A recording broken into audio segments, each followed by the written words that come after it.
Welcome to partialarc.com. Don't do that. You find yourself in a tavern. Oh, we should have checked for traps. I knew he forgot something. I think I can reason with him. You killed his father. Can I have sex with it? You could certainly try. I'm gonna touch a sword. Don't touch the sword! The child is evil, right? Obviously. I could cast Fireball. Always cast fireball.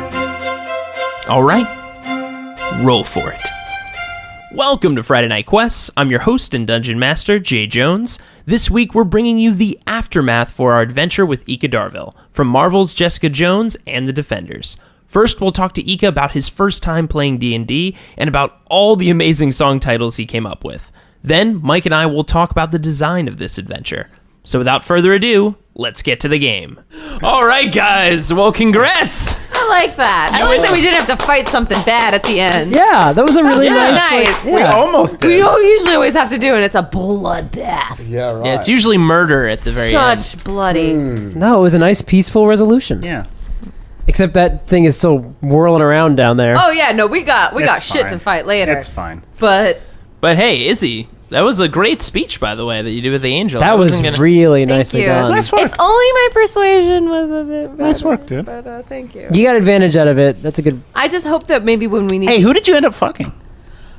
probably just some guy in town. Oh, nice. Yeah. Not Leodore? I don't guess know. he was He's with all into your Dickinger. mom. I know. And I can't compete with your mom. She's a Yeah, babe. I know. No, She's a silver dragon. Also, I'm like an idiot around him because he's my idol, and I know. love him so much. Did you like find a dude that would like pretend he was There's a couple Leodore? guys I know in town. So Oh, that are like, we've been here for a while. you want me to sing a Leodore song or Shut up! Just shut your mouth, pretty mouth. Shut your pretty mouth. Don't look at me.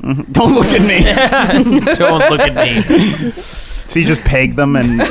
No, like we cuddle. It's fine. And then I kick him out of my treehouse. Go, be free. That sounds healthy. Yeah. Well, I miss my gorilla boyfriend. Yeah. I have this really good. Yeah, he's great. Anyways, that's another. Wow. That's another. Well, thing. great job, guys. So, Eke, this is your first time playing D&D. How'd you enjoy it, man? What was your expectations? How did it end up? This was mental. I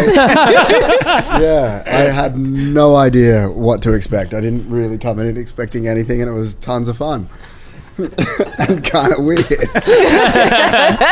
Kind of weird. For this season, absolutely. Yeah. Good But fun. totally. No, it's super fun. And I get like the group think aspect of creating a world, even though it's like totally fictional, and then adhering to these imaginary rules that govern that particular realm that we've all agreed upon. It's kind of like life.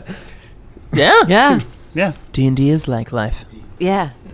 If you would ever play D&D again, would you still play a bard, or would you try Fuck another? yeah. Yeah. A bard is awesome. Yeah, I totally just like kind of randomly picked whoever it was going to be, and I feel like I totally picked the right dude.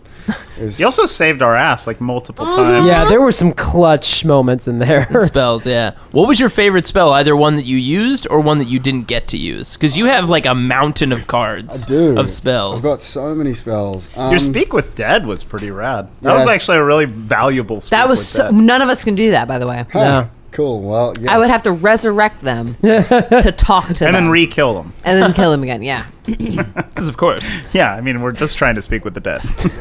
We don't want to be friends. Get out of here. Can I not live? I think this one would have to be my favorite. It's called Power Word Stun. It's Oh. an 8th level spell. You speak a word of power that can overwhelm the mind of one creature you can see within range, leaving it dumbfounded. If the target has 150 hit points or fewer, it is stunned. Otherwise, the spell has no effect. The stunned target must make a Constitution saving throw at the end of each of its turns. On a successful save, this stunning effect ends.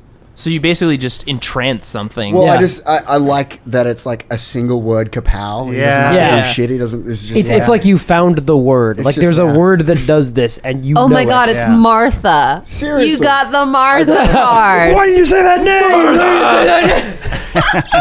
who must not be named. Yes. Voldemort. Martha. What was it? Shit. What is it? What's that from? That Oh, one actually, movie? no. Vicious Mockery. This is kind of brilliant. Rosebud.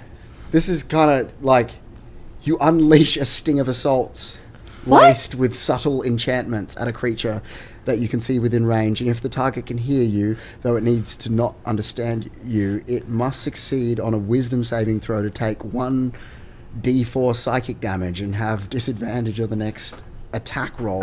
Basically, before the you end of the psychically piss something off. Yeah. it's like I can insult it badly enough that it actually hurts. Yeah. It's like, Yeah. that I think is kind It's of like brilliant. the anti-sticks and stones. Yeah. There you go. That's how we were Now talking with a about bard. it. We were talking about it before we were rolling. It was like sticks and stones can break my bones, but words are the motherfucker. Words are motherfucker. That should be on our crest. That should be on Words are our a guild. motherfucker. Yeah. I love that. Wait. Velvet League. What level are we on as well? You're 16. 16. I'm a 16. Yeah, right. So it's 4d4s. That's nice. Of psychic damage. Oh, Yeah. yeah. 'cause Just by hating That's on nice. and you know what's funny about that? Like, psychic damage is like, you can't prevent that. There's Yeah. like people. A lot of things have resistances Yeah. against stuff, Yeah. but nothing has a resistance Yeah. to my Or knowledge. very, Psychic very damage. few things do. Yeah. Yeah. So that's my favorite. There you go. Yeah. Very That's a good nice. one. That's really cool. Now, I'd like to go around real quick. Leodore had a lot of number one hits. Everybody give me one Leodore hit that they like. I wrote down songs that I love. Oh, I forgot to write them down. I wrote them down. I'm gonna be cliche here, but I killed a mermaid. Today I Killed a Mermaid is... Today I killed a mermaid. Here they are. Which now we know is actually just a true story. Yeah, it's just a story that he's telling. I feel like, here's no the funny metaphor. thing. I feel like in the world of D&D, like a lot of people have killed like monsters. Yeah. So it's like that early work Yeah. of like an artist where it's like, yeah, I relate to you. That's his like 'Cause Springsteen. you- That was his Springsteen days. Yeah. Where he was like very blue collar, very like. Or early NWA where Yeah. it's like, yeah, no, we relate Yeah. to this. Yes. Yeah. All yeah, right. yeah. My favorite. Well, what's your list? It's Kiss Kiss Slay Slay. I don't even All remember. damn day.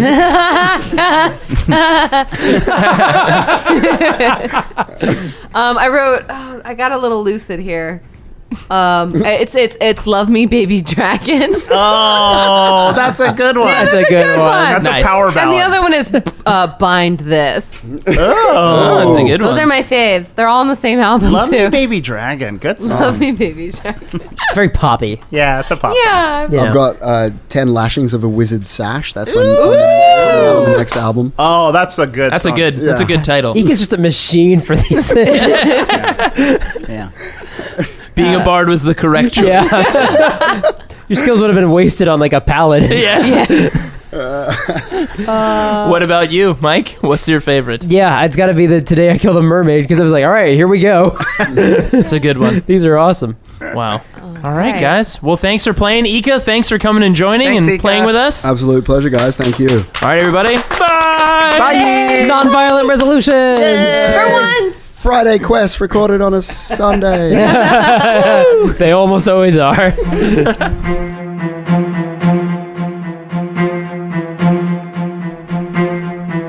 All right, guys, it's Mike, and I'm here with Jay Jones, the Dungeon Master. Hey, everybody. That's a cool way to introduce somebody. Yeah. And here with Jay Jones, the Dungeon Master. I'm here.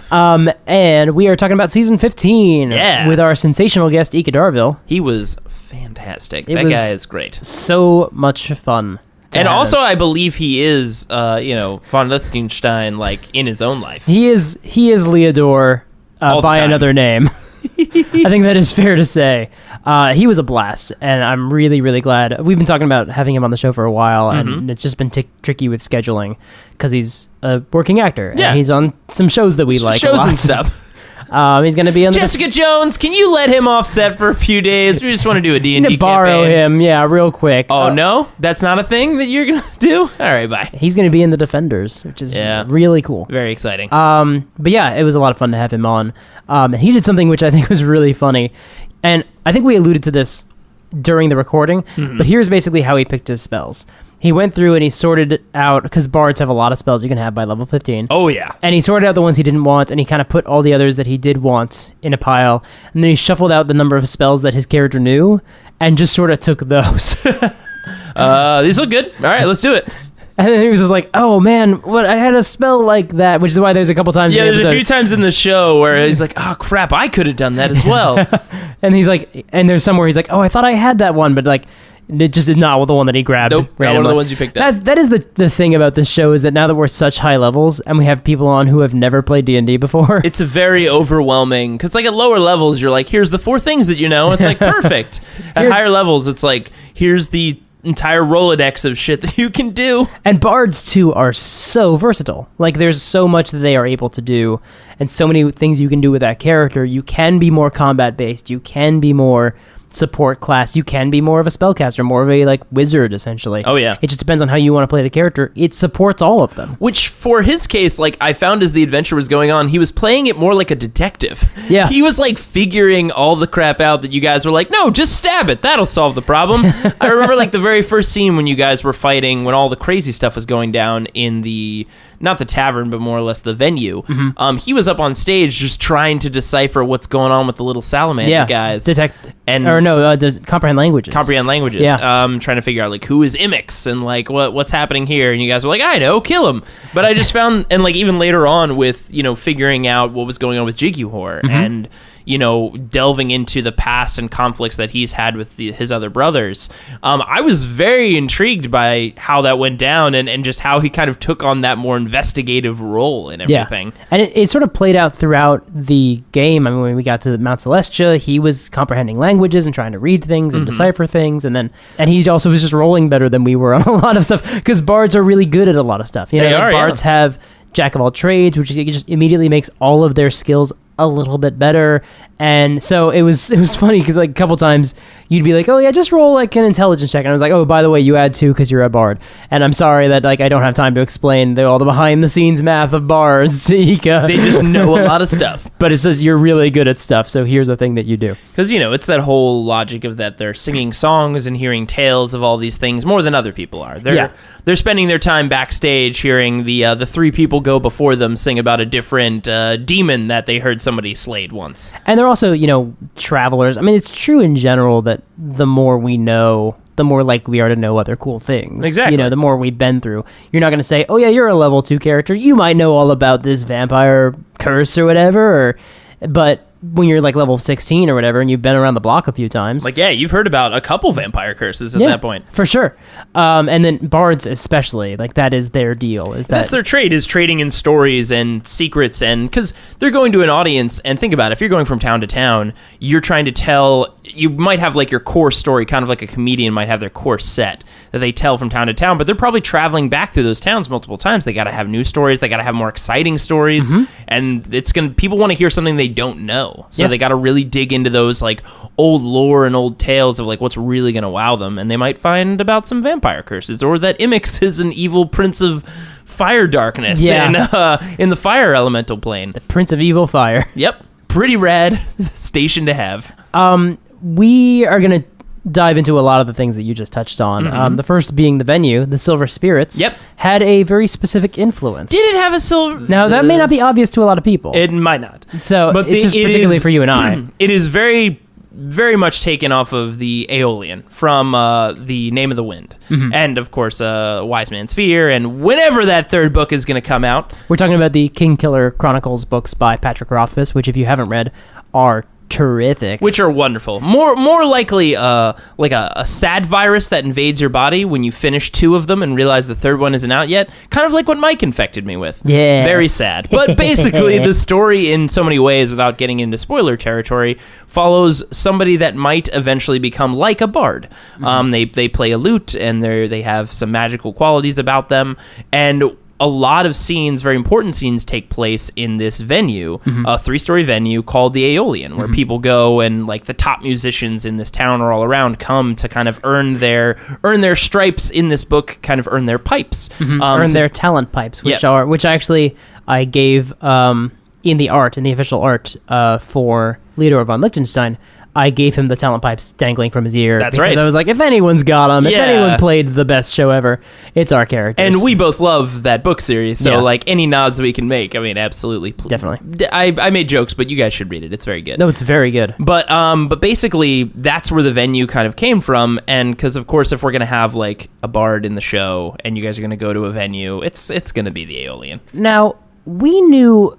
Before we played, we knew for a little bit that this was going to be the season with Eka. But before that point, did you know that we were going to a tavern, or like did that? I didn't. A lot of that was molded around when we knew Eka was coming on. So like a lot of times when I design an adventure, I leave, kind of like Mad Libs. I'll leave like open windows of like how you guys hit certain points or how you might get to certain places depending on the guest. Because I do want the guest in a lot of ways to be an important part of the story. Right. Now, sometimes we'll start an adventure and like the guest will be with you. And we kind of like for example, when we had Taylor Glockner on, we just started the adventure that you had been traveling with him with 2 weeks. Now, we did have some fun of going back of like how you met him. And of course, like him being a traveler in the Underdark definitely drove parts of the story, like his knowledge and knowing certain languages.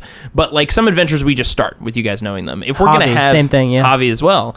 But when you guys come in and they show up in an adventure, I want there to be like some pivotal anchor points that like feel close to that character to make sense as to why they're part of the story. So like even I think in season 9 with Matt Cain, there was kind of an undercurrent of another story as to why he was coming to that village, which ended up being a village of Yeti people. And like he was following some course of action there, and that's why he showed up. So I try to have some of those points show up in a story if they come in. Now, had we not had a bard on the show, do you know what your plan would have been in terms of where that disease, or the effect, I guess, that Jiggy Horse suffered from? I knew I wanted it to be in a public place. Okay. And it probably would have been a bit fueled or driven by the guest in some way. So, like, maybe if the guest was, like, a fighter, maybe it would have been, like, a tournament or something. Like, you guys... that would have been fun, like, it would have been, like, a famous fighter who came in and he's doing, like, a joust tournament. You guys would have come to, like, a tournament. Or, like, an archery contest if they were a ranger. Or, like... Because, it being in, like, a rich kingdom, like, you guys go to events and stuff. Like, that's true. The king's got to put on some stuff for the people, so everybody isn't... And this is a time in the current storyline where... The people in the world is in a bit of chaos. People are in a bit of unease. So you might want to hire a famous bard to come in and play at your famous tavern to lighten some people's spirits. So you might want to put on a fun jousting event or an archery contest, like very Robin Hood style. So I had a couple like in my back pocket, depending on the type of guest that we had. If we had like a warlock, that would have been a little bit more difficult. I know. I was just thinking about that. Out. Like our annual demon summoning contest. Who can do it the best? What would it be? But yeah, so those are some of the ideas I had. But yeah, they were flexible depending on what he picked. Cool. Because I know sometimes people ask about choices like that because they're running adventures and they want like inspiration for ideas like that. So. Yeah, I think a good way is just think of the context and how you want to present your encounters or present kind of your I don't want to say like heel turn or your adventure hook. Like you're like, do I want my adventure hook to happen in a public place? Do I want it to be in a secret place? And depending on what the characters choose, you can kind of mold it that way. I'd say your characters would be hard-pressed that if you were like, all right, so you wake up in the morning and you come down for breakfast and there are posters everywhere for the famous jousting contest, like test your mettle and your strength to be the best. And like if you've got someone in your party who's very clearly a power gamer or wants to kick ass, like you'd be very surprising if they were just like, if you were putting those everywhere, people were talking to them, that they'd be like, yeah, we don't want to go to that jousting tournament. Instead, let's just walk in the woods aimlessly for hours. Like that's not typically how I've seen D&D games go. So you can more likely persuade your group to at least check out this so-called jousting tournament. Yeah, and if not, then you have to give them some other incentive to be in a public place. Exactly. Such as you're meeting a contact in this tavern and there's someone playing and the tavern is a very interesting location. And that's the other thing is that the multi-level aspect really got interesting in part because of Jiggy Horde teleporting to the 3rd floor. Yes. And then, of course, the thing I did. I made things more interesting by putting them on the roof, and then you didn't know what was going to happen. A dinosaur appeared. That actually leads me into a question from Twitter. Sure. Because I put out the call this morning. Sorry, there wasn't a lot of notice, but we ended up putting out the call on Twitter for questions about this season because we're recording the adventure Aftermath after the adventure has aired, which is not always the case. True. From @GauntPhilosophy, Elliot asks, the first fight had a crazy group of enemies. That T-Rex, LOL. Very, very true. Very true. How'd you determine what appeared and what other enemies could have appeared? Okay, great question. So I created a list for what was ailing Jiguhor, this thing that was affecting him, and I created a list, and I believe it was 10. I think it was 10, not 12, but basically 10 or 12, and I had a D10 or a D12, and every time something was going to happen, which was I had a point in each part of the combat where something was going to occur, I would roll, and something would happen to him. So basically, the list was built out, and I think we saw the T-Rex, we saw the fire newts, We saw lightning come out of him. He teleported to the 3rd floor. which was, I forget what that power was, but it was one that you make like 2 portals. Is it Arcane Gate? It might have been Arcane Gate. Actually, I think it was. I think it was Arcane Gate. And basically he dropped out of one end into the other, and then he had like the lightning, he also had the unicorn which we saw later on, and there were a couple other things. So I can reveal a couple of the other things that are on that list. So these all come from like kind of different forms or variations of magic is where I was kind of building this list out. Now there is a method behind why these things. So there's 2 things that actually fall into this. Why I picked these things. One, I just got the Volo's Guide to Monsters. I was like, let's do this. Fire newts. Fire newts for the win. Also, second thing, that there is a method behind why just these things. Not just, I didn't create like a table of 100 or a table of like 200. Sure. And I was just flipping through pages and I'm like, that's cool. Like there was a method behind this, which might come up later. But essentially know that these were... Hopefully none of us are infected. Yay! I'm genuinely nervous that I'm going to be affected. But there was an intention why these specific things, and specifically for Jiguhor, but that might come up later. Essentially, T-Rex, fire newts. What you guys didn't see, there was grung that could show up, which are these adorable tadpole like frog. Oh. They look like poison dart frogs. Yes. They're lawful evil creatures that live in the rainforest, which to me is just an amazing species of creatures that are lawful evil. These adorable, cute rainforest like poison dart frog creatures, which I don't know if anybody's been able to find out recently by listening to this series, The Velvet League. I've got a thing for frogs. For example, Sladi are one of my favorite villain creatures, which are basically just scary frogs. These are like cute, adorable poison dart frog creatures. They're very tiny, as you would imagine. Yeah, they're smaller than the... Are they smaller than fire newts? I think they are smaller than fire newts. Actually, I have the Volo's Guide to Monsters right here, and they are in the new Volo's Guide to Monsters, so if you guys want to check them out. They're called Grung, so G-U-R-N-G. Let me find it right I think here. they're comparable in size to the fire newts. They might be, yeah. But which are also surprisingly little and adorable. Yeah, and actually the fire newts aren't typically as small as I made them out to be. Really? Yeah, they're actually typically medium sized is what they're listed as. But I wanted them to be tinier because I think that's more adorable to have these like little fire newts with the the black iron swords and shields. But grung are actually smaller. They are quite literally listed as small humanoid sized. So they're like halflings. Yeah, halflings, or in my version, I would have made them very tiny. Yeah, it would have just been great to have like a little people of these little grung warriors show up, which are lawful evil, which is hilarious to me.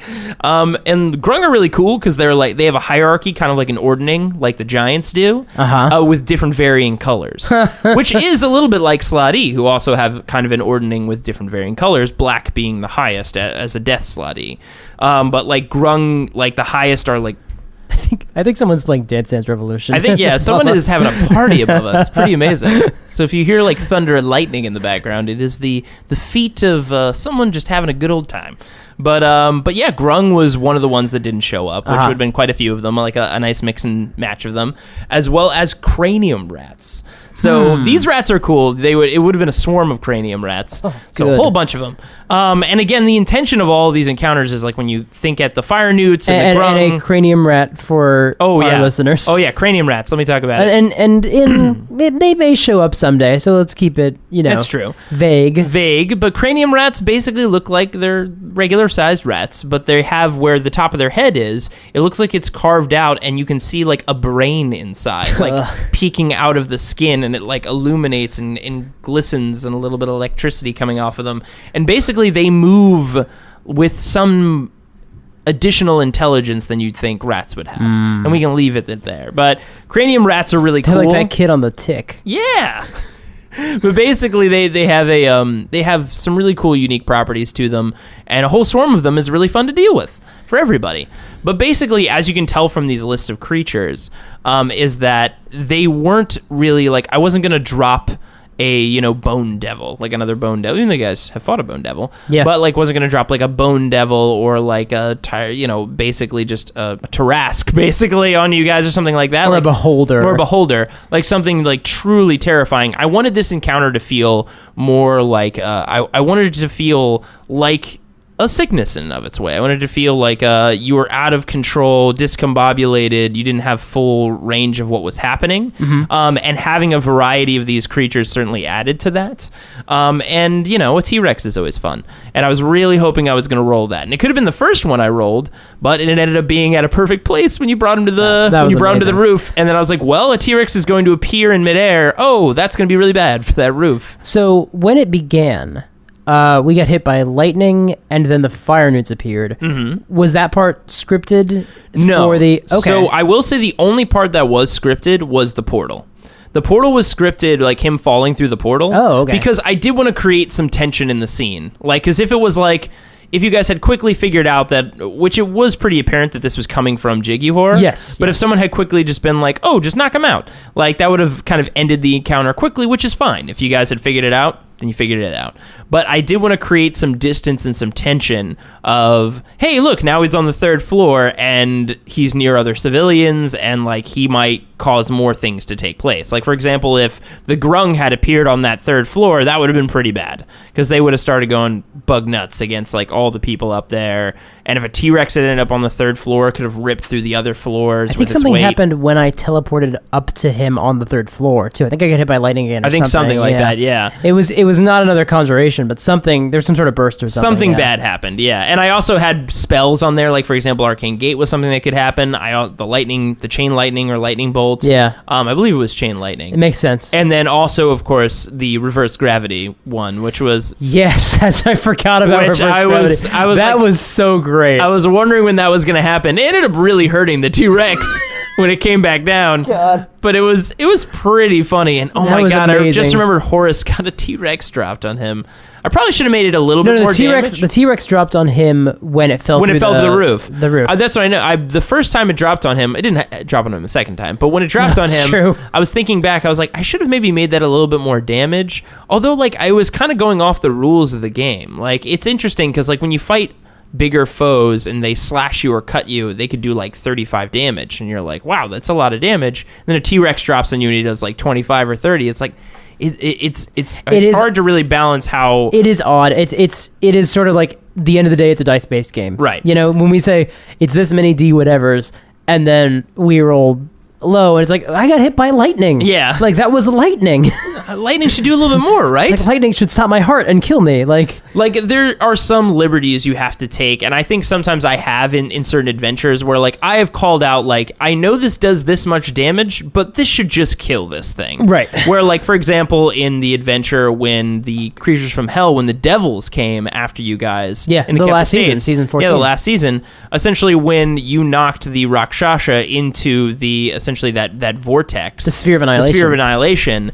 That just killed him. Because in my opinion, a Sphere of Annihilation is a sphere of annihilation. Now, it annihilates you when you hit it. That said, you have given me one. I have given you one. And I assume we'll be rolling regular damage for it yes. going now, forward. I also, for the purposes of narrative, it makes sense that he would die. For combat, when you're summoning a Sphere of Annihilation, it's a little bit different. Also, I've put some, I think we might have discussed this, that like he knows how to use that thing really well.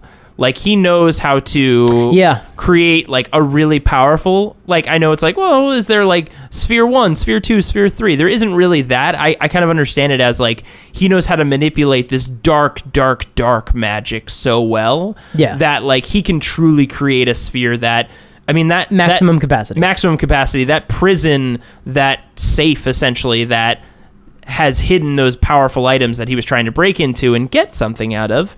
I'm pretty sure it's pretty obvious what he was trying to get out of there, but he was trying to break through something that was protected by like a silver dragon put up magical defenses. So like a powerful sphere would have been needed to break those defenses, and they were. Yeah. So it makes sense. So for example, like when you guys were falling out of the sky in season 10, And I know the maximum damage you can roll, I believe, is like 20d6 is the maximum from falling damage in the book. That sounds right, yeah. But to me, like, that wouldn't necessarily kill somebody like Horace. But in my opinion, if you're dropping 1,000 feet, 2,000 feet, whatever it is, you're just going to die. Like, there's no question. You hit the ground without stopping. Your organs explode. You're immediately dead. Oh, I like bruised my right arm because I'm a barbarian. Like, no, like you're super dead. So I think there are some narrative context where like you can apply a little bit more damage than the book would normally give. Now, don't be malicious. Don't just super kill your team when a T-Rex drops on one of them. But, maybe lean a little bit harder on that damage. Yeah. Another note and another question before we move on. This is not really specific to season 13, but I want to kind of get to it because it does kind of tap into what you were saying in terms of leaving your Mad Libs of your adventures, if you will. Sure. Amanda asks, how much does Jay account for your shopping sprees? Does he just assume every season is going to have one and sanction out time for them? That's a great question. The answer to that is no. I do not. Follow-up question. Should you? I think it kind of comes down to knowing your group.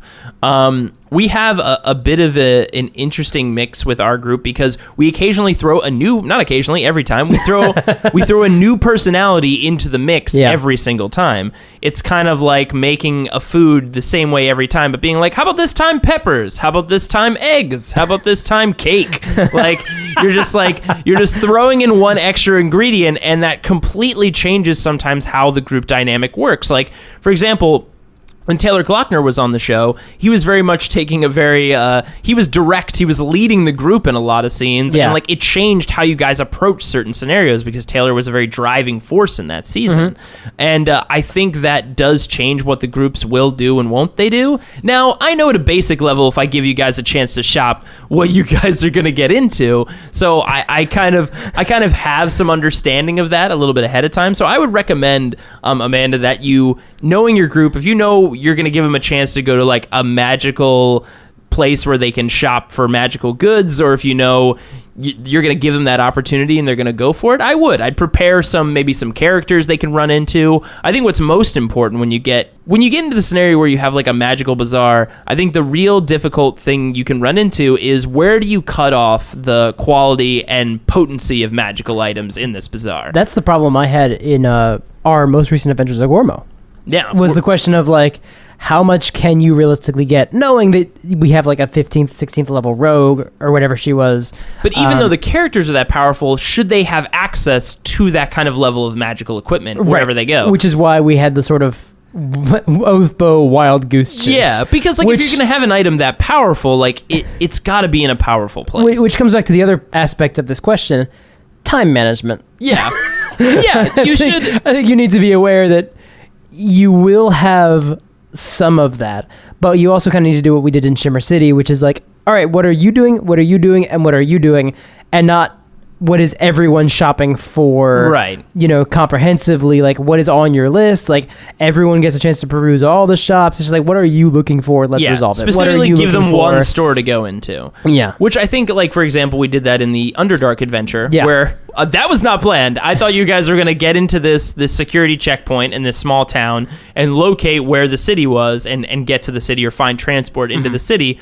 Nope, it turned into a shopping spree, so I was like, all right, here we go. But even there, I wanted to limit the amount of things you guys could find. Yeah. Like Izzy shopping for some new clothing, as well as Horace shopping for some I think it was axes. He Hand was looking axes, for, with poison inlays. Now that's something that felt very specifically drow and very Underdark. Yeah, I think actually the clerk proposed the poison. Yes. Which made a lot of sense because if you're buying hand axes and you're drow, hey, you might want some poison to go with these. And like there was the elite version that had like the poison release essentially. Yeah, that like releases it at the right time. The axe. I don't think Horace has actually used any of those drow items since he purchased those. No, well, it's not been that many seasons since then. That's true. It's only been a couple. Also, Horace typically grabs Doris and goes. Yeah, I mean, he's crazy. also used his longbow once. I think so. That's right. Or twice, maybe. Yeah, we cut out all those scenes where he wakes up every day at 5 a.m. and practices with the longbow for and hours. Trains. All the montage training scenes we missed out on. Now, you have as you said, some parts of your adventure that you're not sure how we're going to handle. Right. That's sort of how... And I do want to answer that for Amanda. I do want to make sure that, like, hey, I would recommend knowing your group. If they feel like they're going to jump at a magical bazaar and go crazy, I would set limits on it, right? You're like, I'm in this town. I know the people and creatures and things that are in this town, kind of get an understanding of the merchants that might come through. And I would say, hey, you're only going to be able to find, like, a +1 magical weapon here, and it's going to be very expensive. Yeah. Or maybe this is like they've traveled to a weird junction between planes and, you know, gnomes that float on clouds run a store, and like they might have something crazy there. But when you're setting the price value, it might also come with you have to give up your favorite memory, or you have to, you know, wish for something for someone else. Like you can put magical limitations on it and make that an interesting encounter of its own. Yeah. But I would, knowing your group, be able to plan for it a little bit more appropriately. Yeah, I believe there's an episode of The Adventure Zone where someone's making a transaction, and the clerk says, oh yes, this much money, and also some of your blood. It's like, because then it's like, well, it's easy to do, but should you? But will that come back later on? Should I do this? I don't know about that. Back to the adventure design. You had a bit of a mystery here because it was tied into the death of Randy and the departure of Jabstein for purposes unknown. But the Kemps don't really answer direct questions. And understandably, this is a difficult situation for them. It's a very difficult subject, the death of Randy. Very personal. Very personal. And as I think we even stressed in the adventure that like these are royalty. That's like, the other thing. Is you don't want to like go out. It's kind of like when like somebody famous dies in the real world, and it might be something very sad or it might be something very like terrifying. Whatever it is, there's a bit of damage control with publicity of how much you reveal and how much you keep. Because, you know, people will say like, oh, somebody did this, or it's because they've lost their step, or, you know, they're a powerful family. And even though we're close, trusted, well, maybe not us, but Horace. Really? Horace is a member of the Sweeney family. is super trusted by the Kemps? It's a fair The guy point. who's come to every Bahamutness he's ever attended to disrespect them? And even though, let's say Leodore is someone who would be able to get answers from people. If your whole family is designed to handle events in a very personal, private way, then there's not a lot that you're going to necessarily say, even when you're in quiet moments only with trusted family. Exactly. That's the way you live your life. How did you think we were going to get the info? And I know that sounds like I'm like, what was your plan or whatever? Because like the way we got it was really super cool. Yeah. With Detect Thoughts. I loved that. But I know that you didn't know he had Detect Thoughts when you wrote the adventure, because he didn't know he had Detect Thoughts until we started playing. Like he picked his spells on the day. He was like, I got this. Which is generally what our guests do for the most part. So what sort of ideas did you have for how we might be able to get that information without sacrificing the fact that the Kemps are not going to publicly disclose stuff like that? That's a great question. Yeah, it was a bit of, I wanted it to be a skill challenge, and I had a couple ways that you guys could do it. Oh, and that's from @SuperGeekMike on Twitter. Oh, who is that? But basically, that approach was, I wanted to give you guys a couple different skill challenges you could approach, some harder, some easier. So, for example, if you wanted to do that through communication and conversation, it was going to be very difficult with Jig-U-Hor, because this is a very personal matter. It's something he feels like he's addressing. It's also a very emotional matter because Jabstein left because of it. Yeah, because of him. It was a falling out. And they feel responsible in part for Randy. This is, you know, they tried to take care of not only their brother, but one of their own teams. They are, you know, the three wizards. And one of them died because they couldn't do anything about it. And then Jabstein left. So it was going to be very difficult to talk to him. I was going to give you guys a chance, but you guys would have had to roll very, very well. Okay. What you guys also could have done is spoken with Marcus or Jendicross. That would have been also difficult, but they're not as close to it as Jig-U-Hor is. And Jig-U-Hor is also feeling a bit burdened because he has it. Well, we did speak with Jendicross, but it was tough because we didn't really have all the info. That's correct. She kind of kept looping us back to Jig-U-Hor because he knew more. Right. You know? So the other part of that was you guys could have also investigated Jig-U-Hor's room, because when you were there in the morning, I tried to hint at like, hey, he's taking a specific serum or something that he's using in the meantime, which again, another call out to Volo's Guide to Monsters was a Kieran, which you guys figured out. Yeah. To go in there and investigate. Maybe he has some readings or some journals, or like you might have found a secret place in his room that he keeps these documents that are very personal to him, very much like kind of documenting his own sickness, documents he had from Randy. You could have also gone into Randy's room. And done a little bit of investigation there. Which we did after the fact, but it sort of just confirmed the things we already knew. So. Exactly. And like, getting rumors and conversation from the guards that were at Randy's post. There were a couple ways that you guys could have slowly kind of come to that conclusion. And with enough of that, I would say, emotionally charged information, you might have gotten Jiggy Horde to reveal a bit of what he knew or what he had tried when you guys had gotten enough of it. What he suspected... What he suspected...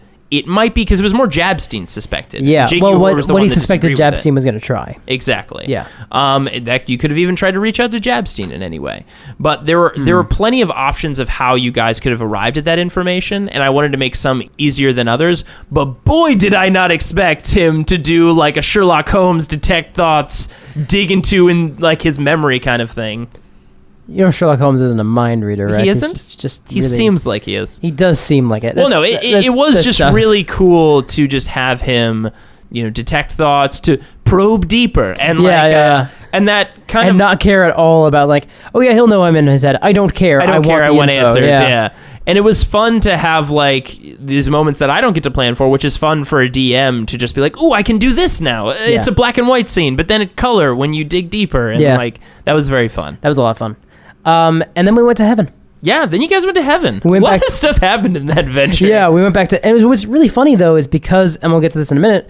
There was only one combat. Because we avoided the other combat, the potential combat that could have happened with the Modron. That's true. There was also a town. Now, I will also say there was one other combat that you guys avoided. I really, really hoped you wouldn't try to do this.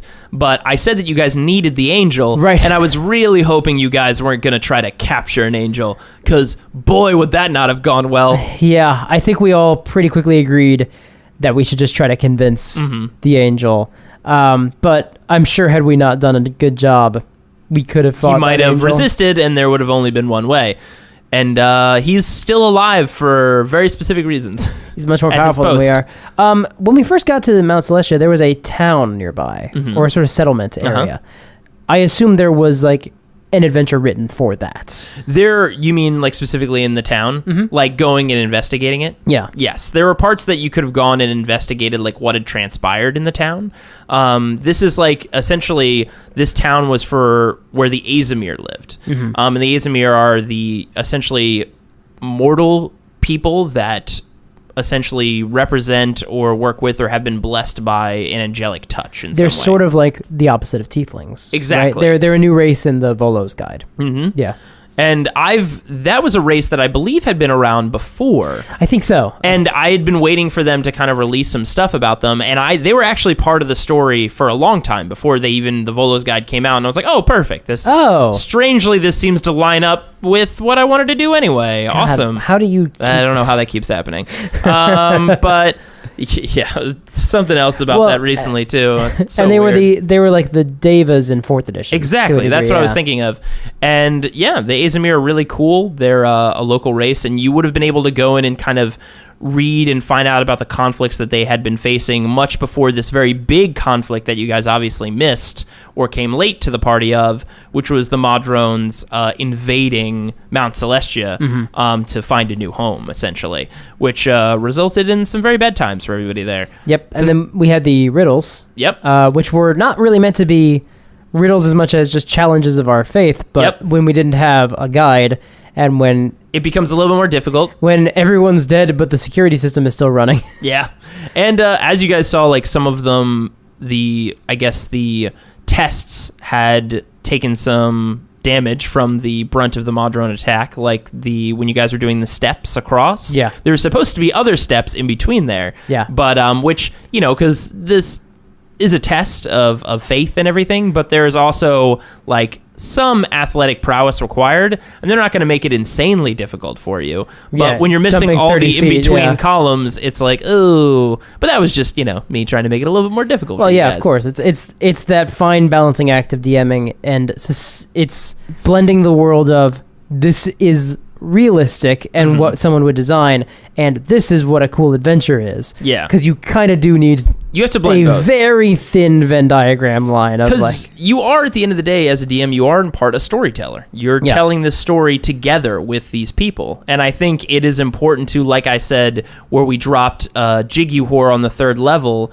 in the Silver Spirits with the portal, that was the only written thing I had, is because, yes, even though I wanted it to feel random, and it all worked out really great anyway with my die rolls. Yes. Although it would have been funny for him to come out of that portal and just have a whole bunch of grung appear with him as well. Oh, you mean out of the labyrinth? Out of the labyrinth. Instead, it was a unicorn, which is also really funny. Yeah. But basically, that was there because I wanted to create some story tension. I did want there to be some immediate stakes and some difficulties for you guys, Yeah. and then however you overcome, you overcome. So, by the way, the character, I think it's Olmec, Yes. is your guide, was definitely a joke on Olmec from Legends of the Hidden Temple. Okay. Was the big face in the old Nickelodeon game show that was Yes. always telling them how to pass tests. So I thought that would be fun. Yeah, that was a fun little nod, I thought. Yeah. And then he sort of wrecked us when we had the Super Modron, the carousel creature. Salt in your game, I believe, as you said. I believe that's what I said, yes. It was an interesting creature to see. The sort of super grievous Modron. Yeah.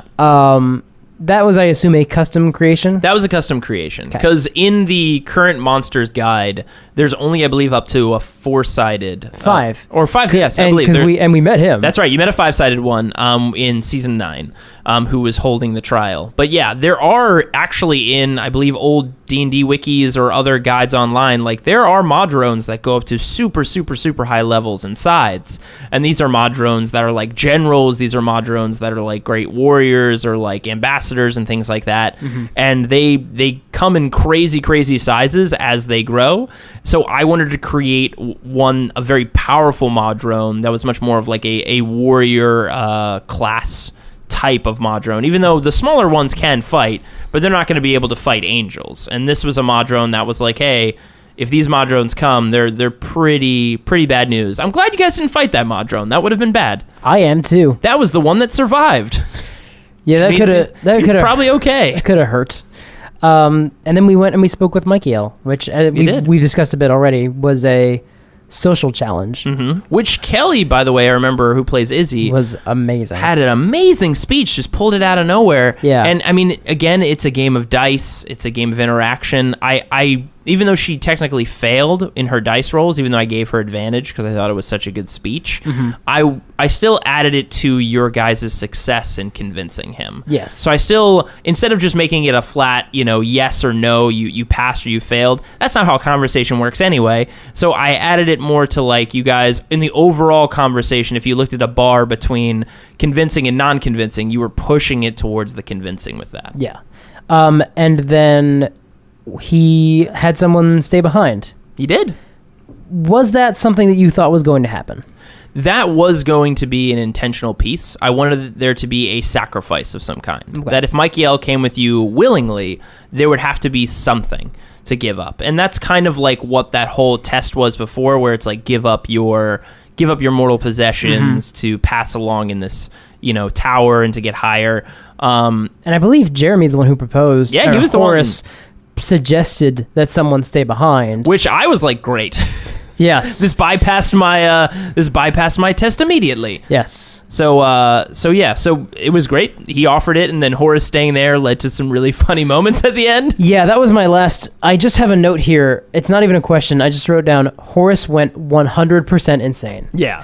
He went 100. I don't think I've laughed that hard It was very funny. since I was like. I don't think I've laughed that hard during one of our games, with the exception of possibly in the Shimmer City, like the first Shimmer City adventure. Oh, when we were in the market? In the market, it's always Jeremy. Jeremy will always break me. I went home after we recorded that, and I pulled up the episode, and just skipped to that point, and I listened to it again like 4 more times, and I would cry from laughter every time. Well, there's one part I forget. He was like, "I don't like to be touched anymore," or something like that. That was at the end. And when we were about to plane shift out, and as Kelly reaches for him, I don't like human touch anymore. Yeah. And he's just a mess. And it was It was really such funny. an incredible transformation, because at the table, it's been maybe 10 minutes. Oh, yeah. At most. But obviously, in game terms, it had been quite some time, and it has certainly affected him. Yeah. And for it to be Horace, who is such a fragile creature psychically. As we could clearly see. You guys left him alone first. I mean, not a long time. It wasn't like you returned in like 5 years But had passed. even we had just been here in the keep, in the kingdom, in Kempland, in Kempstown rather, for 2 weeks, and he had already like arrested development back to like when he's a teenager, playing dragon cubes in the video dungeon. game, and he's not showering. Yep. And it had already, like, we had seen that he is a very fragile person. And then we just left him alone for a month With just him and Doris. Yeah. At least he had Doris to talk to. Yeah. And I guess true. What did he say? He had that one like creature that he was chasing around. The elk. The elk. The elk that he ate on like the second day, not realizing that he wouldn't need food anymore. And then he just dressed in its flesh. Just crazy. And then Sweeney is very concerned that he might be infected. I don't want you to speak to that in any regards. I know you can't. Even if you wanted to, I would not. Yeah, fair enough. But Sweeney is currently staying in the vault in sort of self-imposed quarantine. Well, the vault was suggested by Horace. The quarantine was suggested by Sweeney. Oh, why not just stay in this vault? Because I want to explain a little bit. He is very, I think I said in the episode, very nervous that he might potentially have caught the disease but not be showing any symptoms yet. It affects wizards. That's true. Certainly. He is a wizard. So he just doesn't want to risk it. But now he's alone in the vault. He is. He's just going to wander around in there. He's going to look for some treasure? He's going to see what's there. Okay. All right. And, Well, and for those wondering if Sweeney's about to steal from his boyfriend's family, I've not said Sweeney's a good person. possibly. Possibly will. See what he finds. So we're going to do this off of a treasure hoard challenge rating of 11 through 16. Okay. So let's see you roll for this. So you're going to need your basically your D100. Got it. So let's roll. See what you get. 49. 49. So that means you're going to roll D6 times on the magic item table, table C. 4. All right, so I'm going to magic item table C. Here we go. All right, roll your D100 4 times on magic item table C. Alrighty. Okay. 60. Sorry, actually, I'll do these in descending order. 42. 42. Or ascending, I guess. You're going to have Potion of Gaseous Form. Ooh, that's a cool spell. Yeah, so basically you'll be able to take this, and gaseous form is really neat because you can essentially slip through cracks in walls. You can actually still be attacked when you're in gaseous form. Okay. It's just like, but I believe you have resistance against like piercing and bludgeoning and things like that Got it. because you are gas. But yeah, so that's a really cool one. So what's your next roll? 43. 43. You have Potion of Frost Giant Strength. So this isn't as powerful as the potion that Izzy got, which I believe gives her like a +7 or something crazy to her strength. She is essentially higher than that because she is a strength of 27, I believe. No, yeah, you're right. So like that would give her like a +8, I believe. 22 would be +6. Because 20 26, is +8. Yeah, it's +8, which is ridiculous. But I believe Frost Giant, I think is like you have a strength of 22 or something like that. So we'll have to double check on it, but it's still pretty good. So what's your next one? 61. 61. We've got Potion of Invulnerability. Now that sounds pretty rad. I know what that one is. I believe it lasts for 1 minute, but it gives me resistance to everything. Wow. Okay, well that's pretty good. That'll help when I drop a T-Rex on you in the next adventure. Yeah, they're going to get heavier. Oh, you find a T-Rex. That's the next item you find. Oh, nice. 87 is the last. 87. Scroll of Protection. Okay. And then I believe Scrolls of Protection have like a specific type. Yeah, I think you either choose or they come with a specific type. Let's find out right now. This is my thing about rolling items. Sometimes I'll roll up like spell scroll. And it's just like, well, then I have to pick the scroll it is then. It's a pain in the ass. It is. As a DM or however, so. All right. Scroll of Protection. So each Scroll of Protection works against a specific type of creature chosen by the DM or determined randomly by rolling on the following table. So we're going to have you roll randomly. Oh, good. There's a table for it. Yeah, so you're going to roll a D100, and I'm going to tell you what you have protection 91. against. 91 is Undead. Protection against Undead. Cool. It might come in handy. It might not. We'll find out. Cool. But yeah, so those are your 4 magic items. So that's not a bad find in the Kemp treasure vault. So now, if you keep all of them, if you hide them, I'm going to keep them. You know, some of the golden keepers come down and investigate the inventory every now and then. You know, who knows? Who knows what'll come of that?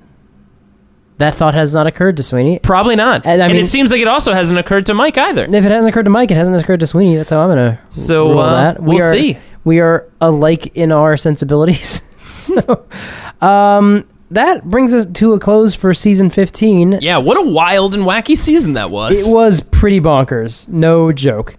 But we have a little interstitial coming up. Now, we do. We have had a few fill-in seasons the last couple. Yeah, we've had 2 Adventures of Gormo, and we had Stu's Scary Story kind of season.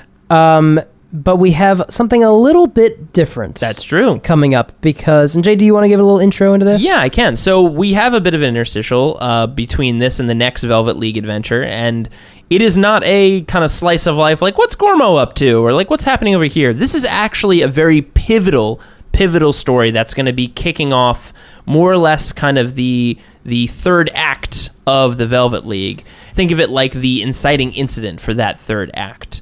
So you're going to be dropped into an adventure. This is going to be more of a fast-paced adventure without, like, let's meet these characters.